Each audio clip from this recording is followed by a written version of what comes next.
কথা বলতে হবে। 24 জুলাই গণঅভ্যুত্থানে আন্দোলনরত শিক্ষার্থীদের স্বার্থ ছিল কি ছিল না? কিন্তু এই দেশের আলেম ওলামা, মাদ্রাসার শিক্ষার্থী, দিনদার মুসলিমদের কোনো স্বার্থ ছিল না। ছিল তাদের দাবি একটাই ছিল যে এই দেশে তারা একটা নিরাপদ রাষ্ট্র পাবে, যেখানে তারা ধর্মকর্ম করতে পারবে। এটা ছিল কি ছিল না? কিন্তু আমরা কি দেখেছি জুলাই পরবর্তীতে এই দেশে? আমরা দেখেছি আওয়ামী যারা রাঘব বোয়াল, তারা নিরাপদে এই দেশ থেকে চলে গিয়েছে। ওবায়দুল কাদের এই দেশ ছেড়ে চলে গিয়েছে। তারেক সিদ্দিকী এই দেশ থেকে চলে গিয়েছে। বিপরীতে যারা আশিকুর রসুল, যারা নিরাপদ, তারা যুগের পর যুগ আয়না করে বন্দী আছে কি নাই? আপনার কথা বলা আছে কি নাই?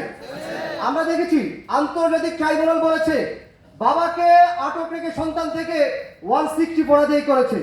আমরা দেখেছি র্যাবের কুখ্যাত আলিমুদ্দিন আমাদের বোনকে ধর্ষণ করে 160 পরাজয় করেছে কি করে নাই?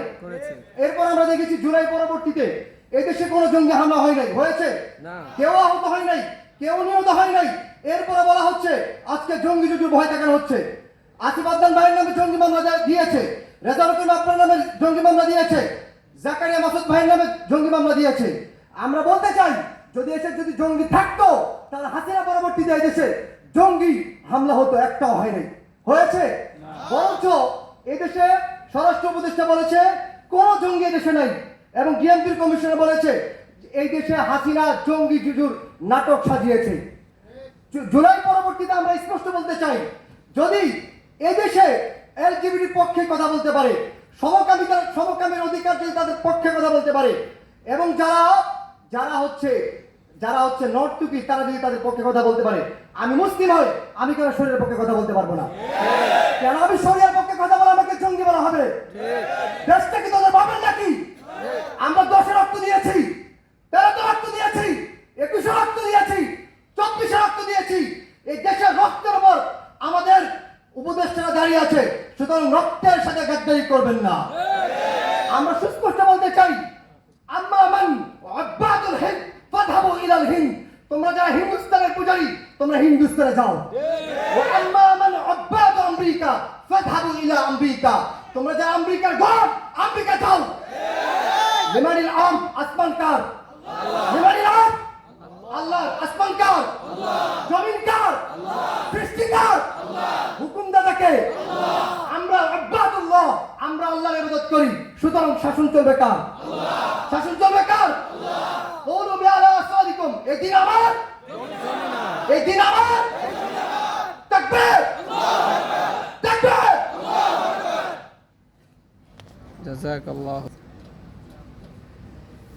আসসালামু আলাইকুম ওয়া রাহমাতুল্লাহ।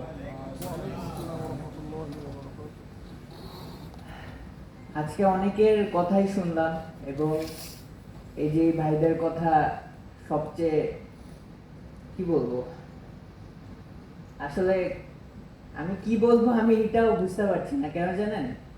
কারণ জুলাইয়ের সাফল্য ব্যর্থতা নিয়ে আমাকে বলা হয়েছে, এবং আমি চোখের সামনে শুধু ব্যর্থতা দেখি, এবং সবচেয়ে বড় নিজেদের ব্যর্থতা দেখি।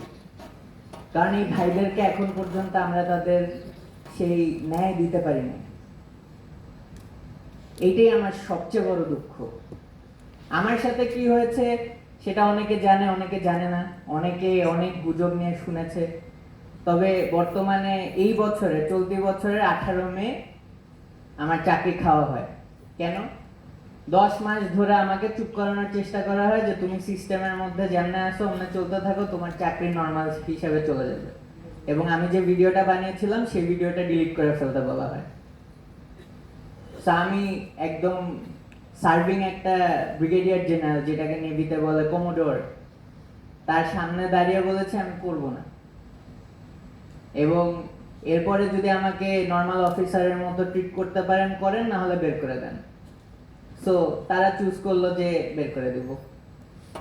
যদিও সেই বের করে দেওয়াটাও আমার জন্য একটা প্রমাণ যে আলহামদুলিল্লাহ এর আগে আমাকে নিয়ে যেসব গুজব রটিয়েছিল যে আমার 5ই আগস্টের আগেই চাকরি খাওয়া হয়েছে, হ্যান ত্যান আরো কত কিছু, সেটাই ওরা নিজেরাই প্রমাণ করলো যে তা আসলে না। 2025 সালের 18 মে চাকরি খেলো। কেন? কারণ আমি সেই সিস্টেম, যেটাকে যে বিপ্লবকে ধামাচাপা দিয়ে গণ অভ্যুত্থান বলে আপাতত চালায় দিতে চায়, সেটা পক্ষে ছিলাম না।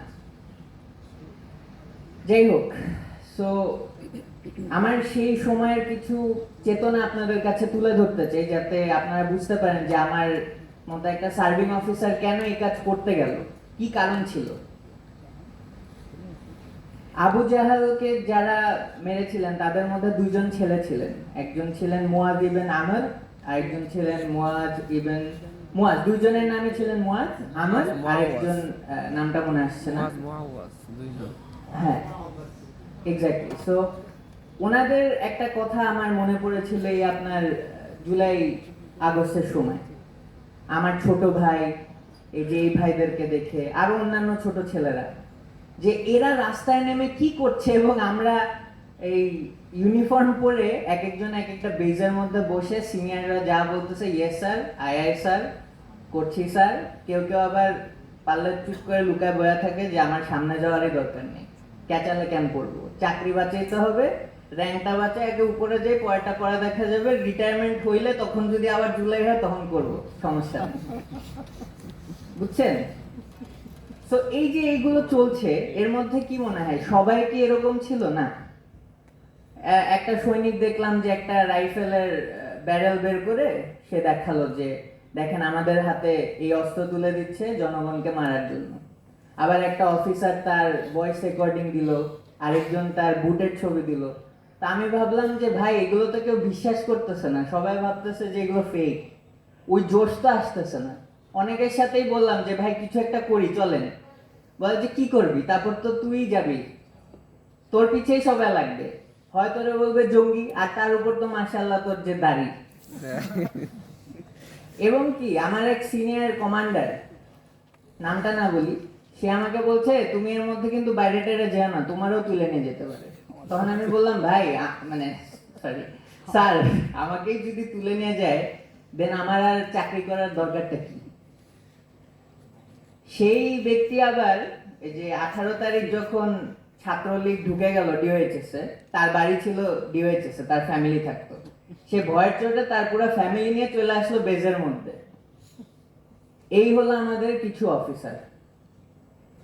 আবার কিছু অফিসার ছিল যারা ড্রেস খুলে সিভিল ড্রেসে চলে যেত এই ভাইদের সাথে রাস্তায় যুদ্ধ করতে একসাথে, এবং তাদের মধ্যে অনেকজন ছোড়াগুলিও খেয়েছে, কিন্তু কেউ জানে না ওরা এখনো সার্ভিং। আলহামদুলিল্লাহ, আল্লাহ যেন তাদেরকে অনেক দূর নিয়ে যায় ইনশাআল্লাহ, আমিন। সো যাই হোক, এত দূর না টানি।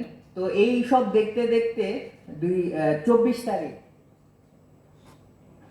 তারিখ চিন্তা করলাম, যখন ওই যে এক মসজিদে যে দুনিয়ার ওই হাসিনার 14 গোষ্ঠী নিয়ে আবার দুনিয়ার দোয়া হইতেছে,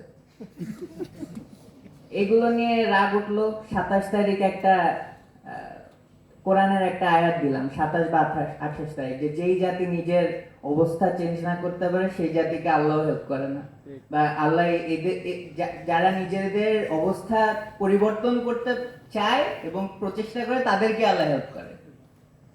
সেই চিন্তা করি আমার 5ই আগস্টের যে ঘটনাটা ঘটানো। এরপর